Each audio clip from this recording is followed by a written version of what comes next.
Hello po!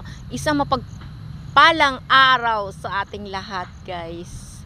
Ang oras ngayon ay alas 5:30 ng hapon. Ito ang aming lugar. Ayan doon sa baba, highway. At saka ito, likod ito ng aming pwesto. Dito sa likod ng aming pwesto ay tingnan nyo na, napakalawak niyan, guys. Napakalawak. Ayan, maraming mga baka, oh. Ayan. Ayan.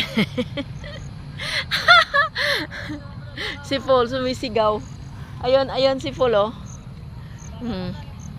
Ayun si Paul. Oh, di ba? Ayan si Paul.